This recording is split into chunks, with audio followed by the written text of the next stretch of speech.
हम प्रभु परमेश्वर को धन्यवाद देंगे आज की सुंदर सुबह के लिए। आज की सुबह की शुरुआत हम परमेश्वर के वचन से करना चाहते हैं। मत्ती 13वां अध्याय और उसके 47 पद से लेकर 50 पद तक मैं आपके सामने पढ़ूंगा। फिर स्वर्ग का राज्य उस बड़े जाल के समान है जो समुद्र में डाला गया और हर प्रकार की मछलियों को समेट लाया। और जब जाल भर गया तो मछुए उसको किनारे पर खींचने लाए और बैठकर अच्छी अच्छी तो बर्तनों में इकट्ठी की और निकम्मी फेंक दी। जगत के अंत में ऐसा ही होगा। स्वर्गदूत आकर दुष्टों और धर्मियों को अलग करेंगे और उन्हें आग के कुंड में डालेंगे, जहाँ रोना और दांतों का पीसना होगा। परमेश्वर अपने इस वचन के पढ़े और सुने जाने पर आशीष दे। हम दुआ करेंगे। जीवन की अच्छी आशीषों के देने वाले हमारे उद्धारकर्ता प्रभु यीशु मसीह, धन्यवादित है आज की सुंदर सुबह के लिए प्रभु, जो सुंदर सुबह आपने में दी है। हम धन्यवाद देते हैं हमारे सारे भाई बहनों के लिए जो आज इस आवाज को सुन रहे प्रभु जी। उनके कानों को प्रभु जी पूरी तरह से खोल दे ताकि आपकी मीठी वाणी को सुन सके, आपकी आवाज को सुन सके, आपके स्वर्गीय राज्य के बारे में जान सके, आपकी महिमा कारण बन सके। हम यीशु के नाम से हर एक के लिए आशीष की घोषणा करते हैं। हर एक को बीमारी से बचाएं, परेशानी कठिनाई से बचाएं, दुख और मुसीबत से बचाएं प्रभु। बड़े आदर के साथ, दीनता नम्रता के साथ हम सभी को आपके हाथ में सौंपते हैं। और विशेष से प्रभु इस डिवोशन को और इस डिवोशन को सुनने वाले सारे भाई बहनों को आप ही के हाथ में सौंपते हुए विनती को अपने प्रभु अपने धारकर्ता यीशु मसीह के नाम से मांगते हैं, आमीन। प्रियो, यीशु मसीह ने ये तीसरा दृष्टांत इस बात के लिए कहा, स्वर्ग का राज्य है। पहले कहता है स्वर्ग का राज्य एक व्यापारी के समान है।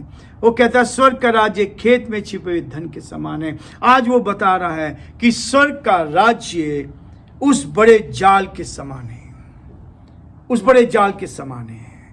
प्रभु यीशु मसीह अपने शिष्यों को, अपने लोगों को इस बात को बताना चाह रहा था।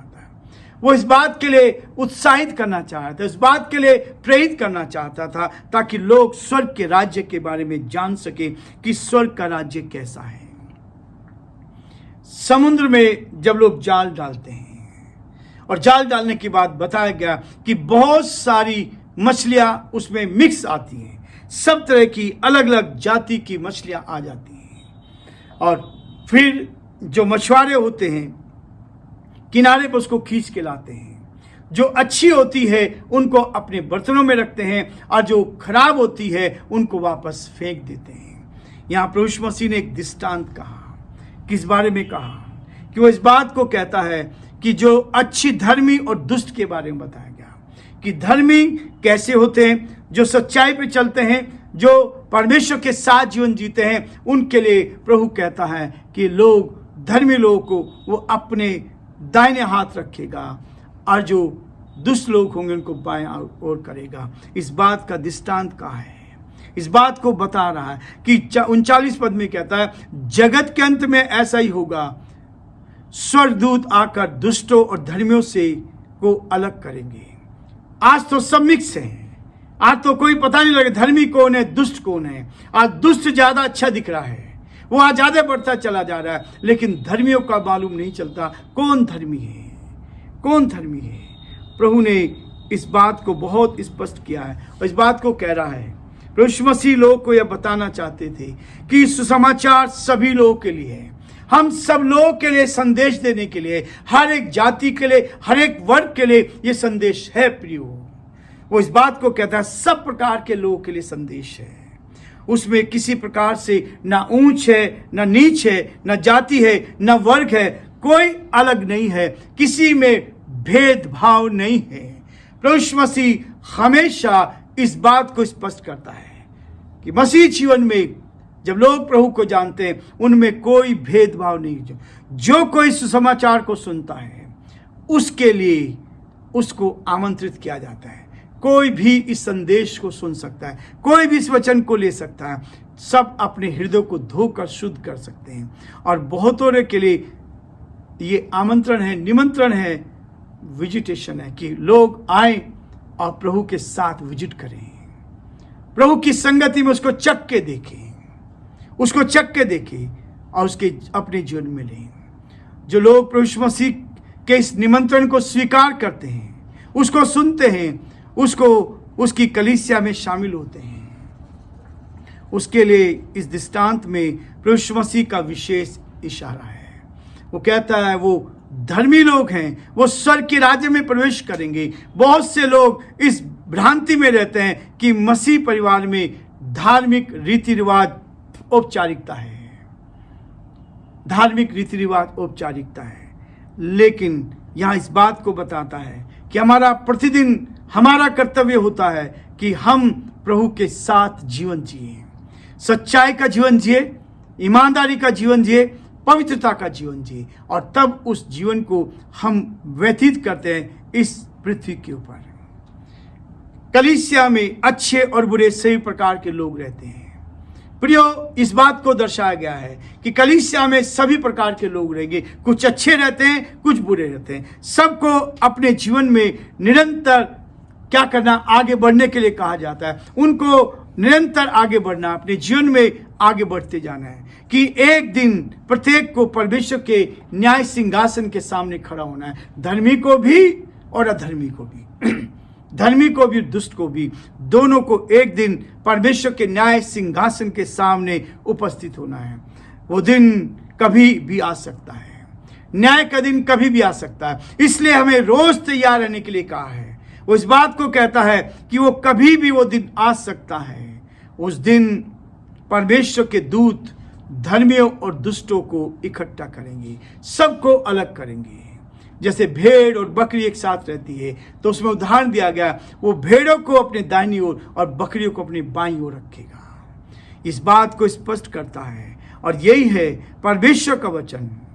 दुष्ट जिन्होंने प्रभु के चमत्कारों को देखने के बावजूद भी उसकी अवहेलना की, उसका विरोध किया है, उसके विरोध में गए हैं, उनके लिए कहता है वे नरक की अग्नि में डाल दिए जाएंगे, जहां रोना और दांतों का पीसना होगा।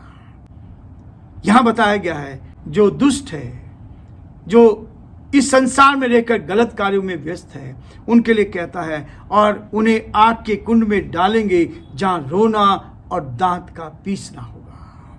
ये अंत के समय के लिए भी इस बात को बताया गया है। एक चीज और कहता है, परमेश्वर प्रेमी होने के साथ साथ न्याय भी है। प्रियो, जो परमेश्वर प्रेमी है, सबसे प्यार करता है, हमें प्यार करता है, हमारी गलतियों को माफ करता है, लेकिन वो न्याय भी करता है। एक दिन वे धर्मियों और दुष्टों का न्याय जरूर करेगा। जिसने जैसा किया है उसका प्रतिफल उसको मिलेगा।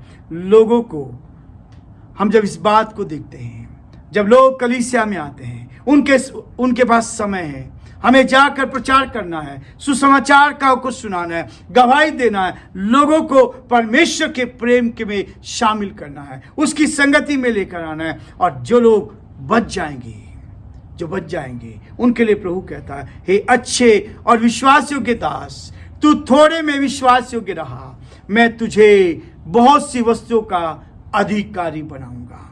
ये वचन प्रियो बहुत स्पष्ट कहता है, हे अच्छे विश्वास योग्य दास, तू थोड़े में विश्वास योग्य रहा, मैं तुझे बहुत सी वस्तुओं का अधिकारी बनाऊंगा। अपने स्वामी के आनंद में सहभागी हो। नरक की अनंत अग्नि से वो बचाता है। वे तो आज ही निर्णय करना है कि हम किस मार्ग पर जाएंगे।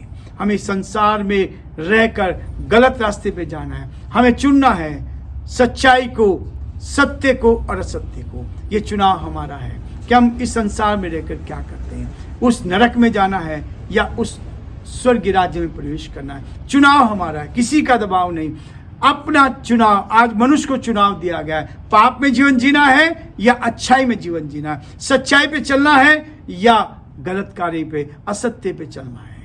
यदि असत्य पे चलना है, वो ही चुनाव हमारा है, और सत्य पे चलना ये चुनाव मनुष्य का है। ये किसी के दबाव से नहीं हो सकता। प्रियो, दबाव आज किसी के ऊपर कोई नहीं लगा सकता, ये फोर्स से भी नहीं हो सकता। ये तो गलत धारणा लोगों की है कि फोर्स से किया जाता है। लेकिन आप सत्य को जानना चाहते हैं, आपकी इच्छा है। आप असत्य के साथ चलना चाहते हैं, आपकी इच्छा है। क्योंकि हम इस बात को जानते हैं कि प्रभु हमें सत्य का मार्ग बताने आया है, और जब आप सत्य का मार्ग जानेंगे तो बुराइयां आपके जीवन से चली जाएगी। प्रभु आप सबको बहुत आशीष दे और प्रभु का हाथ आप सब पर, आपके परिवार पर बना रहे।